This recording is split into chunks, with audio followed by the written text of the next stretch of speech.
to the devastating impact of Laken being taken from us all too soon, listening to the needs of his constituents, actually trying to find common sense solutions, and bringing forth legislation that would actually achieve that goal.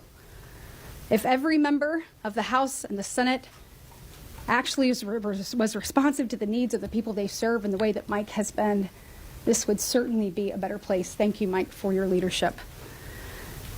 Thank you to Senator Budd, who also carried this piece of legislation here in the Senate. His leadership has been tremendous. Last year, when we went down to the floor, not once, but twice, to try to make sure that the Laken-Riley Act could get heard, could be put in front of the American people, unfortunately it was blocked by our Democratic colleagues.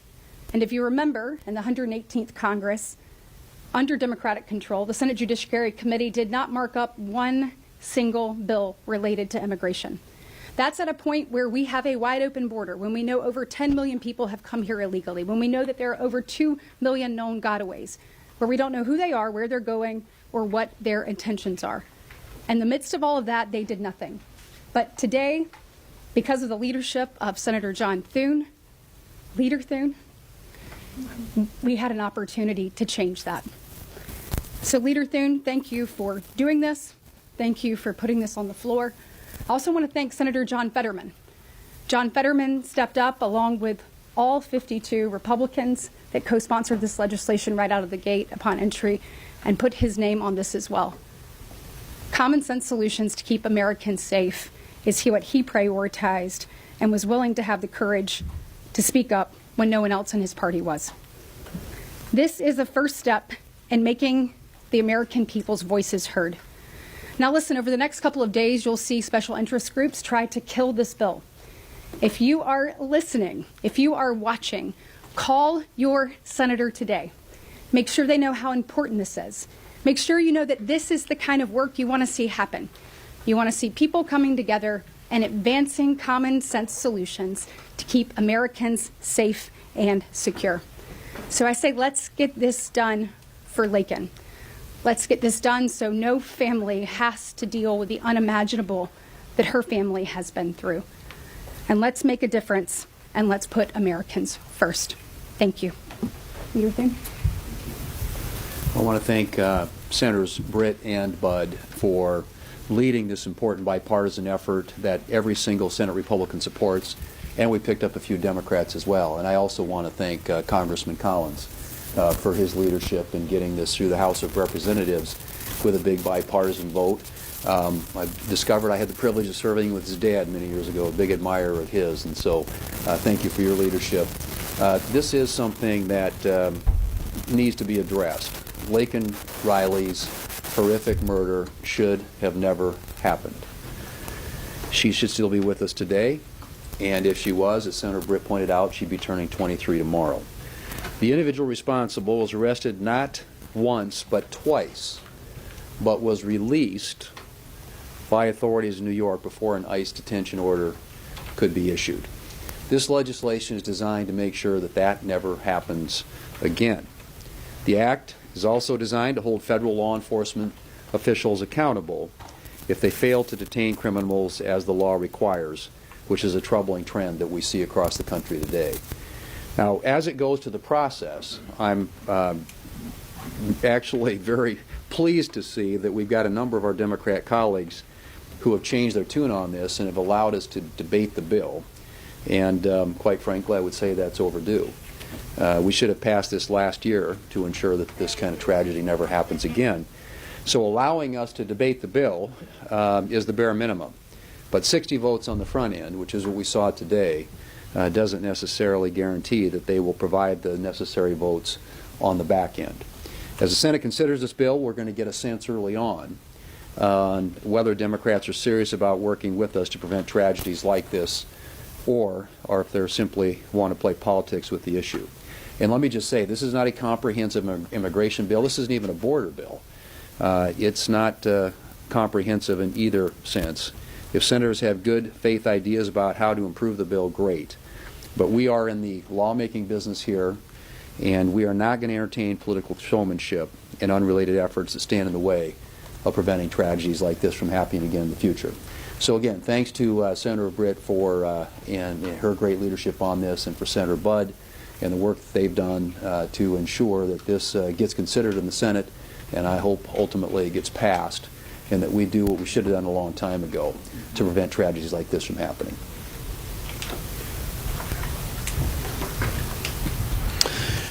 Leader Thune, I just want to thank you for making this a priority. I mean, this is one of the very first votes in the 119th Congress for the Senate, and it certainly reflects the priorities of November 5th and your priorities as well. So I want to thank also my colleague, Senator Britt, for her leadership, who worked this across the aisle within her own conference and has just done a tremendous job. I see this as a father, and as a father of two daughters, and I can't imagine what the family has gone through. And I know many of us have children, and we hope that we never face what this family has faced. Now, I also think, even though this took place in Representative Collins' district, I think about my state of North Carolina and what the sheriffs of all 100 counties, most of them have said to me. They said, every single county in North Carolina is now a border county because of Joe Biden's policies. And so we've seen that, the devastation of those policies in this tragedy that we saw last year.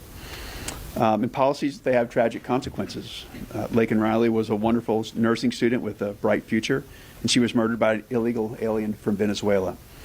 This killer should have been stopped, but tragically he wasn't. He should have been stopped at the border in 2022, but he was paroled into the country. He should have been detained when he was arrested in New York in 2023, but he wasn't. He should have been detained when he was arrested for shoplifting, but again, tragically, he wasn't. And we can't let something like this happen again. The Laken Riley Act requires ICE to detain illegal aliens who commit theft and shoplifting. And every Senate Republican supports this, including what we saw with the motion to proceed. And again, there's more work to do, as you mentioned earlier. But we're optimistic, and we're going to continue to work on this. And I can't think of a single reason why any senator would oppose the Laken Riley Act.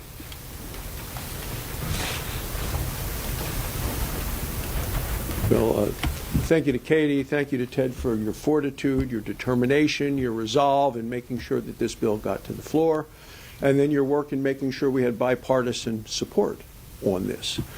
This is the first bill that we brought to the floor for a roll call vote. Our new members were down there saying, how do we vote? What do we do? They knew how to vote, they just weren't sure of the process of which to vote. This was the very first time that all of these new members of the Senate had an opportunity to vote. And it was an important vote because it's such a consequential vote. There is so much urgency, and this bill will actually save lives. Now, as we go through the process, as Katie talked about getting this passed, we need to make sure that nothing is done to weaken this bill. You talked, Senator Britt, about people might trying over the weekend to defeat this bill, to weaken it. We are not going to allow that to happen. We're going to do everything we can to make sure that this gets passed in the same strong way that Representative Representative Collins brought this to the floor. So we are encouraged by today. This is a commitment to put American citizens first, not illegal immigrants. And if everything goes as we're working so hard to do, this will be one of the first bills that President Trump signs into law when he takes office on January 20th. Senator Britt and Senator Budd, Representative Collins, thanks for all the work that you have done for Leader Thune, for bringing this to the forefront. We have a tremendous amount that needs to be done in this session of Congress. But we're still grieving over where America is with illegal immigration based on what's happened in the last 4 years. We have an individual that illegally crossed our border. He was able to cross our border and be paroled into the country because of overwhelming numbers. This would not have happened if the numbers were manageable, if we were detaining people, doing their hearings, and then processing and then deporting them, quite frankly. But because of overwhelming numbers, he was paroled into the country, then arrested again, and released. I had someone that asked me this morning when they asked me what I was voting on today and working on that was back home in Oklahoma. And I told them about the Laken Riley Act. And I told them what it did, that it was a very simple bill that dealt with someone who illegally came into our country and then committed crimes after that they were here that they should already be removed. Their very first statement to me was, isn't that already illegal? Isn't that already against the law? And I said to them, it is amazing and disappointing that we as a nation need to pass a bill to say to this and every future administration, and quite frankly the previous administration, this should never happen again. It shouldn't have happened in the first place, and we don't want any president in the future ever to just turn their head as the current president has done on the border and said that doesn't matter. Because of Laken Riley and her family, this most certainly matters. So this is a first small step to be able to get control of our border and to be able to make a clear statement. There are many more steps to go. And clearly President Trump is going to enforce the law. He's made that very, very clear. But for Laken Riley's family, we hope this brings some sense to them of purpose for a meaningless murder that happened to their daughter. So that's our prayer. This is the first step with the process vote today. There are many other steps to be able to go through in the next week, and we anticipate getting this passed, getting it over, and getting it signed. Thank you, Leader Thune. Appreciate the few minutes to speak to you. Senator Britt, Senator Budd, thank you. I appreciate the help over here. You know, I think I want to take just a quick minute and give you a different tact on this. You know, we have a criminal thug that came across the country, the border illegally. Him and his brother. Both of them got paroled, got sent on their way, taxpayer dollars. Sent them to New York, Sanctuary City, put a roof over their head, gave them clothes. Taxpayers been feeding them. Instead of them going out and getting a job and try to assimilate to our country, what'd they do? Oh, they brought their trade with them. What is that trade? It's being a criminal. Like so many criminals that got away. And what did they do? They started out with minor level crimes, endangering a child, shoplifting. The more that they get away with and the more we let these criminals go, it just emboldens them. And they step it up, and they step it up to the point where Jose Ibarra murdered a young 23-year-old girl, a 23-year-old student who had her whole life in front of her. They didn't come over here to assimilate. No. They came over here to continue what they were doing when they were back home when they get kicked out. And that's to be a crook and a criminal. That's why the Laken Riley Act is so simple. Right now, local law enforcement can't contact ICE unless it's a major crime. Are we going to let every illegal criminal that comes over here, who already broke the law by breaking into our homes, our country, are we going to let them just continue to escalate the crime to the point where it gets to murder? Oh, by the way, now we'll arrest you. No. We need to kick them out with these low-level crimes. We need to go ahead and detain them, process them, and deport them. And I want to leave you with one last quick thing. Laken Riley's whole life, all she wanted to do was save lives. That's it. And when her parents told me if we could do anything, pass anything here that might make to where no other family has to go through this, then we should pass it without any problem, and they would be honored to put her name on it, because her name will live forever, and her name will continue to save lives across this country by making our community safer. So I appreciate what y'all are doing in the Senate. This is a bipartisan piece of legislation, and you saw it had bipartisan support. Had it in the House, and it's got it in the Senate. And I can't wait to get this thing on President Trump's desk and have him sign it into law. Thank you for letting me speak. Thank you. Questions? Yeah, questions? Yes, sir. So I have a question for you, and this is also related to what universe of amendments would you be willing to consider? Are you willing to amend the bill, and is there a certain period of time which you're going to allow that conversation to go before you file cloture on the bill? Do you want to take that? I mean, obviously, certainly open to that. We have been talking with our colleagues in the Republican conference, our colleagues across the aisle, and trying to get an idea of what a universe of amendments looks like. One of the things that Leader Thune said earlier, which was this is not a comprehensive bill, so we're not interested in making it that. This is very targeted, and so we want to keep it in that realm. So amendments that deal with that are something that we're looking for, but as far as process goes, I need to... That's right. hand that to you. Okay, who knew? Who knew? Could you talk about what has been a sea change from Democrats? I mean, Chuck Schumer did not bring this bill up and try to pass it or amend it. Now he's talking about supporting bringing it up. Yeah, his he voted for it. He voted for it. He talked about voting to bring it up, and now he wants amendments, when a lot of times he brought up bills and didn't have amendments. I'm wondering if you see the election and what happened, that the Democrats are getting... I bet every one of my colleagues want to crack at that question. Look, this just shows that the Democrats, how they've said they've had a communication problem on this issue. They haven't. They're just wrong on this issue, and they know it. And so what this shows you, I said it earlier, but you have the Senate Judiciary Committee that are supposed to be marking up bills that are going to make our country more safe and secure when it comes to immigration, that refine that process and make it work. And in the entire 118th Congress, they didn't mark up one bill, not one. And when we asked for this bill to be marked up, we said, let's do it. Bring it forward. Let's make it better. Let's talk about it. They wouldn't do it. And so we were forced to take it to the floor. Senator Ted Budd took it first. He tried to get it on the floor. They blocked it. I took it next with Senator Lindsey Graham. They blocked it. And so it's interesting now that they're willing to have this conversation.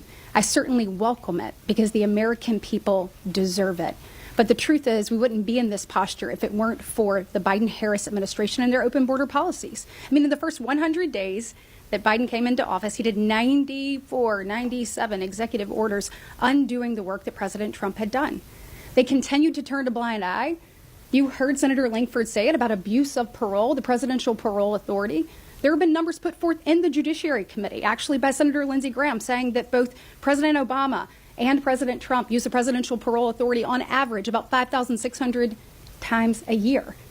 And yet you look at what President Biden was doing, and he's paroling people close to 1 million people a year on average.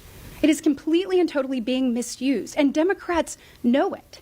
They absolutely know it. They know this is not sustainable. They see what's happening from coast to coast. You can't walk in one community that we serve where someone doesn't talk to you about a child, a cousin, a brother, a sister that died of a fentanyl overdose. You start hearing stories like Laken Riley, like Rachel Moran, like Jocelyn Nungary. One story is one too many, but they have become countless and way too consistent under the Biden-Harris administration. And I mentioned it earlier, y'all, but think about it. This has been the topic that we have discussed more than anything over the last 4 years. The American people had a real opportunity to hear from both sides, and then not just hear it, but they felt it. They felt it in their communities, and unfortunately, too many felt some of the dangers in their home. And they ultimately said enough is enough on November 5th, and they want change and they want action. And for too long, you have people that sit up here and talk and talk and talk and talk and then do nothing. And what I want you to take away from today is the Republicans are now in charge of the House, of the Senate, and soon to be the White House. The days of talking are over. The days of action are now. We understand what the American people deserve. We know that they deserve better than what they've gotten. And under Leader Thune and his leadership, we're going to be moving things forward. But I'll let you take that one. Yeah, I want to make just a quick comment on that, and this will be brief on it. That you, not to correct, but you made the statement and said for Leader Schumer, he said he could not bring it up. He would not bring this bill up. If he would have brought this bill up, this is what we would have seen on the floor. We had open debate, and we would have passed it. The House passed it last year. Leader Schumer would not bring this up, could not bring it up. Yeah. One more. Do you think that you actually need to have an amendment process on this bill in order to get 60 votes? We've heard from another number of Democratic senators just this week. You started with no Democratic co-sponsors, and within 24 hours you had Senator Fetterman and a number of other senators have said that Democrats have said they would support this in its current form. Do you think that an amendment process is necessary on this bill, or can you pass it with 60 right now? Well, I think that my Democratic colleagues have heard the American people. And so I think that they understand that we need action now.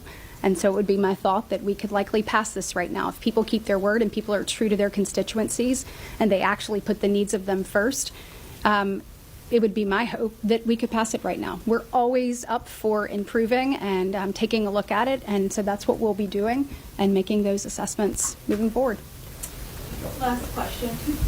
Senator, what's your response to critics who have due process objections to the bill, saying that it would the detention of those who are not just convicted but arrested for crimes, as well as the fact that the bill has no sort of exclusion for minors. Yeah, so if you think about it, when you come across the border, let's say you're seeking asylum, what is actually mandatory right now is for you to be detained while that process moves forward.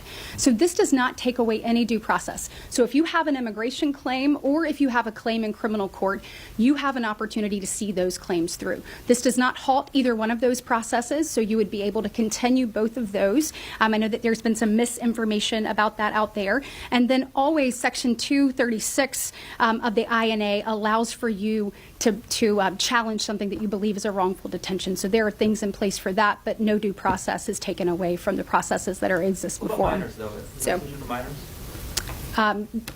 So look, if you think about this, you're coming across the border already illegally. You take a look at what's happening in our nation, and you look at repeat offenders. And so if you're detained, if you commit a crime, you need to be detained and see that through. So they'll be given due process, though. Absolutely. Thank Thanks, everybody. Thank you.